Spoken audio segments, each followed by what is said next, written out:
So either the Ottomans are about to get a whole lot more powerful, or Arabia is about to get a whole lot more powerful, because Babylon's capital is going to fall within this video. But it looks like they're surrounded by both unit types. It could be either one that maybe sweeps in there and tries to grab this very crucial city.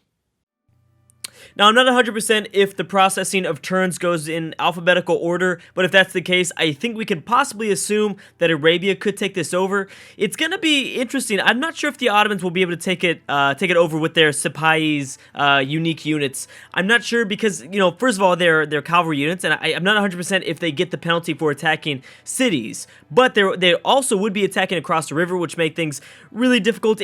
Yeah, I don't think so. I think we're still at least one turn away because Babylon still has a lot of health, and who knows exactly, I don't know, who knows where the city placement or all these unit placements is going to be in, I don't know, maybe 3 or 4 turns. I mean, I know the AI is going to be a little bit distracted up north here with these barbarian cavalries that just spawned up because of the revolts, I guess, that are happening within the Babylonian Empire. But Arabia definitely jumped on the war really quickly, and they are, you know, I think they have more of the strategical positioning than the Ottomans. The Ottomans are in a very good spot to take Acadia, but not so much the capital Babylon here. And Babylon is the crucial one because it has a 28 population. That's huge. And I'm sure that Babylon's producing a lot of everything, but specifically a lot of science. So this could really solidify either the Ottoman dominance or maybe bring up Arabia into the conversation. They've been dragging behind in about the fourth or fifth spot throughout this entire game,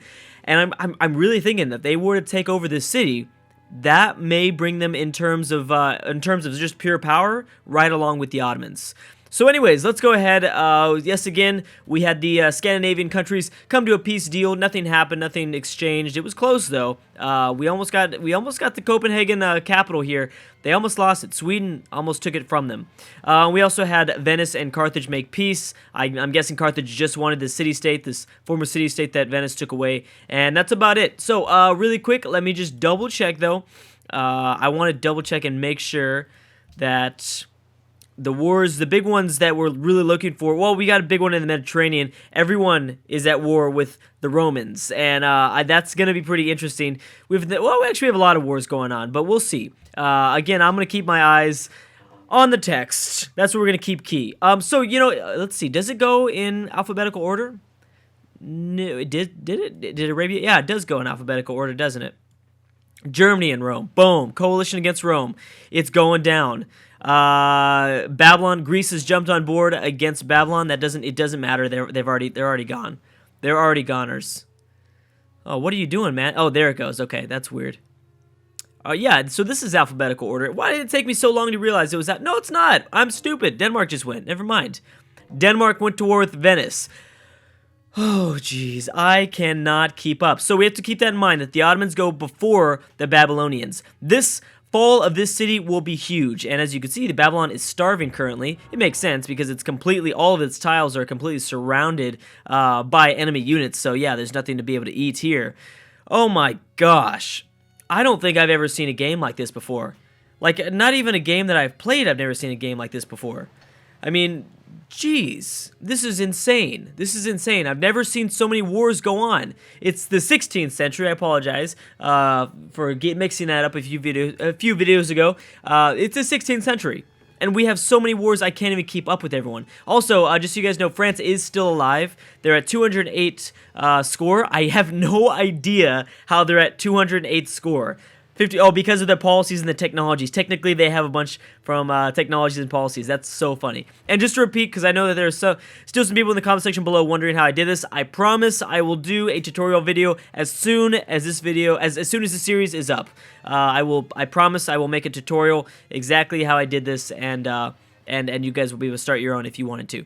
So let's figure out all the notifications that happened. I'm not reading anything because there's just too much that's going on. I'm going to read the wars. So we had Denmark declare war on Venice. That doesn't really do much here. It didn't even seem like a coalition war. I don't know why you did that. That's the strangest war I think we've seen in a while. Maybe you just want to, I don't know what you're trying to do there. We had Germany also join in on the bandwagon against Rome. We have Greece. Now, what can Greece do against Babylon here? I don't think much. Oh, you can actually. Oh, and Babylon actually took back Sippar here. Oh no, never mind. They didn't take it back. Russia. What? I thought I was looking at this city. Poland still has control over this former Babylonian city, and they will. It's not going anywhere. That's going to stay there like this. Russia, on the other hand, will take away this Babylonian city, and Greece does have an impact. Greece definitely serves an impact. The only problem is that Greece doesn't have a lot of units right here, and depending on the infrastructure and depending on the road systems and stuff like that, I'm not sure how fast they can really get reinforcements this way. I mean, a few knights is not going to be able to take over this massive city with 101 combat city defense. So maybe the riflemen, but I don't know. If Greece gets lucky, they could possibly take it just in case. I mean, they could get themselves a coastal city inside of the Black Sea, which could be good for them. We also have the Celts declare war on Venice. Interesting, we've got William building the Statue of Liberty. Good for William. I mean, he's still going for it. He's still trying his best. I don't know how long it's going to last, but he's still trying his best, and he's going here. I wish there was just an option. I wish there was just a way for me just to be like, hey, yeah, I don't want to see France anymore, so goodbye. You know, I wish I could just kind of kill them off. I think I could probably pull some strings here, but let's just see what happens. I know that there are still several people that are at war with France. It would definitely make things a little bit less complicated if we didn't have to see France in all the info addicts, as well as someone like if the Netherlands fall, then yeah, it would be nice to not see all the lines that go to them, because it really makes things confusing. So, Babylon, how are we going to be able to get out of the situation? We're going to be kind of paying attention to two cities here. I do need to really keep my eye out on Rome, because Rome is also a very key position in this city, or I'm guessing in this game, in this campaign as a whole. And it looks like, where the hell, Arabia, are you retreating or something? What's going on here? You've gotten rid of the barbarian cavalry units. Okay, so maybe you guys were just focusing on getting rid of those barbarians, and now you're going to focus back on Babylon. Okay, so there goes the city-states. Boom, and let's not forget, oh, is allied. I forgot about that. Is actually allied to Babylon. Is Babylon allied to anybody else? I don't think so. Yeah, it just seems to be one city-state. Okay, that's pretty key. If Arabia wants to, they could attempt to take this city-state over. It's not really going to give them much in terms of resources. They do have salt and a lot of extra sugar, but I mean, at this point in the game, does the AI really need that? I don't think so.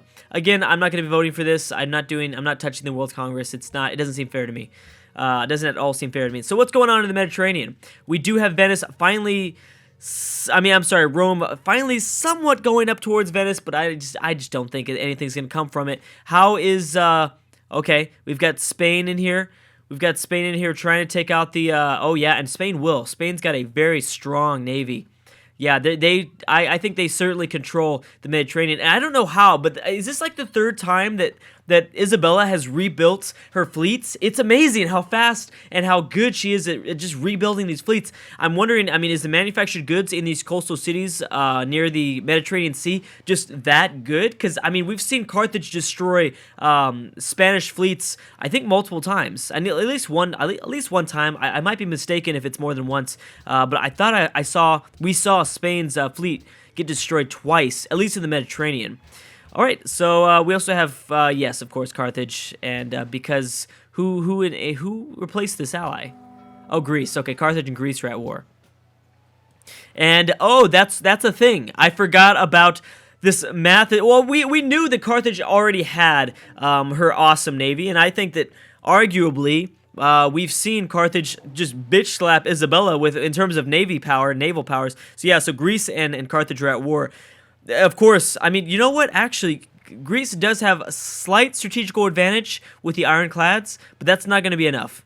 I don't think that's going to be enough for the sheer numbers that Carthage has. I mean, it's going to be close. It really is going to be close, and Rome isn't really going to be able to do much in this game. Spain still has a lot of reinforced frigates if she wants to. She can bring in a lot of frigates to reinforce. And how's Amsterdam? Oh, you know what? Amsterdam, are you going to attack it, England, or what? You've got the opportunity to. I know. I haven't been looking at what's going on here.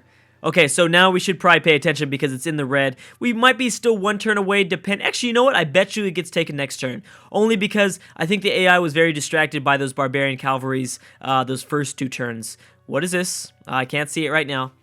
So it looks like the Ottomans are going to take it. It looks like the Ottomans are more than likely going to take it than anybody else. What is this? So Venice has chosen autocracy. Good. Okay, so info addicts, really quick. I do want to look at these graphs because, you know, we've been doing a lot of you know, a lot of just going for the straight data and stuff like that. But if you look at these graphs, in terms of at least military, look at this. So currently, the strongest military in the world is actually held by Poland. Right? Is that Poland? Yes, it is. Poland has just skyrocketed in terms of their military production. It doesn't look like the Ottomans have lost that many troops. It's just that the Ottomans is just, and I apologize for always pronouncing Kashmir's name wrong. That's just how I don't know. That's just how stupid people say it. But yes, Poland is just I don't know. I'm guessing that because they're at war with Babylon, they want to get their numbers up or something. But that's interesting. Then we have the Ottomans. Now, I guess that's the only reason why I don't look at the graphs too much is you can't really see much more than that. You do have GNP, which currently it actually looks like Arabia is winning that category. Yep. Yes, they are. Finally, in terms of technologies, we have Russia at number 1 and Poland at number 2. Doesn't matter because Babylon is going to fall. Ottomans are still pretty low. Morocco, the Netherlands are somehow kind of staying up there, but not by much. In terms of wonders, we have Russia at 8, the Ottomans at 6, Morocco at 4, and then we have three from both Rome and Austria. Okay, so yes, Venice is not doing good. And who else is not doing good? I just wanted to look at the key factors here. So Rome is the key. Rome is key. The Netherlands could fall at any point, but I don't know what's going on with Elizabeth here. But let's go ahead and go. It doesn't matter who. Wait, let me see really quick. I do kind of am curious. So Babylon does control the Third Congress still of Babylon. And then World Ideology of Freedom. I don't know if that's going to get passed. And they're going to try to ban citrus. I'm wondering if Babylon is the one that has citrus. Okay, so let's pay attention. So Arabia goes first. And they're reinforcing a bit here with a little bit stronger of melee units, but I think it's too late now. I think that Solomon's going to take over. Only because of this rifleman, and then you obviously have to think about these cannon units that are providing a lot of extra support in terms of range. Let's see what happens. Come on. I mean, I don't really care. I'm not really specifically rooting for any, but yep, there it goes. And the Ottomans took over Babylon. So the Ottomans are a serious problem. I think they've solidified their. So Arabia, why did you do that, Arabia? You're gonna let the Ottomans take over Acadia. That's what you're seriously gonna do that, aren't you? And the Ottomans are gonna continue to grow, and they possibly could get even more cities. Russia has still not dropped Saqqara here yet. And we have Greece kind of coming in, but they're not going for the correct city. They're not going for the coastal city. I don't know what the Ottomans plan to do with this freaking settler. Hey man, it's long past that time. It's just really long past that time. There's no point in having that settler there anymore. How are the Netherlands doing? And has England, well, how's Venice doing? Venice is okay. We've got a lot of activity here in the Mediterranean. I'll go a bit faster, but I really thought that I wanted to make sure that I caught who exactly took Babylon's capital, and it was the Ottomans. Wow, so the Ottomans are, well, I don't think they're going to be caught in terms of score. I think I can say that I don't think they're going to be caught in terms of score. Carthage seems to still have a slightly big navy, but you know what? Greece does slightly have a lot of ironclads, and these are the much more powerful units. They're going to do a lot more damage, unless, of course, and the thing about Carthage is she doesn't have very many frigates. You know, you could always outweigh these ironclads here with a bunch of frigates. I guess Carthage has one, but you don't have a lot of frigates. And that's important when you're trying to face very strong melee naval units. Anything else that's going on? I don't think so. We have Morocco staying pretty and safe. Orleans is regaining its city's combat strength. And I guess part of the reason is that I think England's actually going after Brussels. Poor Brussels! Poor Brussels! Dude, I was rooting for you, buddy.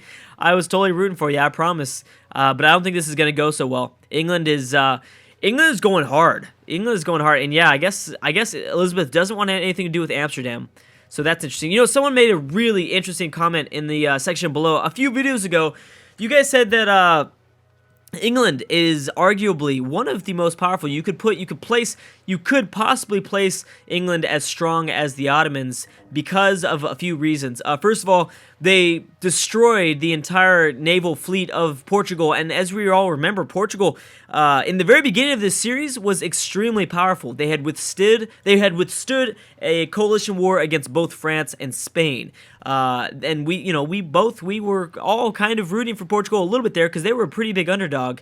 And what's going on with Acadia? Acadia's going to fall now next. Holy shit. Jeez. But the only person to be able to do it and to be able to grab a foothold inside of Europe was England, and I thought that was such an awesome comment because it was so true. And now we have England taking over the Netherlands and doing their damage there. So Elizabeth has definitely been a pretty big underdog here, and I know that she hasn't taken out the Celts, which we wanted to, of course. We wanted to see that somewhat. I mean, I didn't care if England took out the Celts or vice versa. I wanted to see one civ control these islands, though, and that didn't happen, but that's fine. That's still okay. So let's pay attention more to Rome now, because Rome's the key. But I wanted to get that out of the way, that yes, well, I guess the Mediterranean is the key. But I wanted to really talk about that because Elizabeth is a lot more powerful than that I have been talking about. I think you guys have definitely been noticing that in the section below. Paris has been captured by England. Well, there you go. I mean, I guess it was a perfect time to have that little talk there. Poor Brussels, buddy. Hey, you were an awesome city-state, and you were awesome when you lasted, but you know what? I think Brussels is going to get taken out. I don't think Elizabeth is going to stop there. So we've got huge naval battles going off the coast of I think it's the Adriatic Sea, as well as just west of the Italian peninsula. It looks like Spain might have retreated a lot of her naval units, but Carthage is still going hard, and they might even take over Rhodes here. Carthage might get a new city inside of northern Africa. Is Egypt at war with anybody? That's also a key factor here. Oh, but you know what? No, Greece is coming hard with reinforcements. Look at this Greek reinforcements. I don't think Carthage is going to have enough to take over Rhodes here. No, certainly not. Okay, ideologies. We've got the Celts choosing order and Sweden choosing order. So technically, damn it, why isn't there just like I wish there was just a number. We have 1, 2, 3, 4, 5, 6, 7. We have 7 autocracy nations. We only have 2 freedom nations. And in terms of order, we have 1, 2, 3, 4, 5, 6, 7. Tie game, baby. Tie damn game. That is amazing. And I'm waiting for the declarations of friendships to kind of realign, because that's something that you usually see in terms of ideologies. You know, there could be a friendship that was lasted for thousands of years, but if you guys choose different ideologies, you best bet that freaking friendship is gonna go down the shitter. I guess that's one way to put it. How are the Ottomans doing? Not yet. They've not made much more progress. How about Rome? Rome is actually protecting its territories very well. I'm really surprised. Although Venice is now starting to get up somewhat of a fleet. They have 2 frigates and a caravel as well. We have a Carthaginian fleet, a frigate over here as well. And how is Greece reinforcing? Yeah, you better run back, Carthage. You picked the wrong fight, buddy. That was, yeah, you're retreating. They saw this massive Greek fleet and they're like, Nah, bro, I don't want any of that. I wouldn't want any of that either. They came in hard with that reinforcements. How is Poland doing? Oh, how is Russia actually? Oh yeah, Russia will probably take this city. Do you have a melee unit that's strong enough? Yeah, you do. So Russia will take over this Babylonian city soon. We have Poland actually making his way across the Black Sea, somewhat across the northern half of the Black Sea, to go after once again another 20 pop of a Babylonian city. So this fall of Babylon is really going to make I guess, an interesting part in this game, because civs are going to get a whole lot more powerful, and specifically the Ottomans. If Russia takes this city, and if the Polish take this city, then yeah, I mean you could safely bet that those guys are only going to solidify their position. Denmark chose order, solidify their position in this world, and I guess their point system in this world. Someone like Ramses is really not benefiting from this, or I guess everyone in the world is really not benefiting from this. Oh, who is this? England. To replace Carthage. England and Florence. That's right, baby. That is right. We've got the strongest. Now, I think you gotta continue to root for Florence now that they're still in this game, because I don't know if Brussels is gonna stay in there for much longer. Poor Brussels. And you know what? As England continues to throw her troops inside of mainland Europe, what are the Celts thinking right now? I know that the Celts are involved in a few wars. There goes Russia. You took it over. Good job, buddy. Yeah. So I'm wondering what the Celts are thinking here. Exactly, are the Celts going to join in and maybe go against Elizabeth as she continues to push harder and harder into Amsterdam and Brussels? Who knows? I guarantee you Elizabeth is going to lose some units. So I mean, it's going to be, I don't know. We will see. I mean, she's got to do something with these units. The Celts have got to do something. They cannot just sit here and watch as Elizabeth completely controls all of Europe. Anyways, guys, I'm going to have to stop right there. Thank you so much for watching, and I will see you guys next time.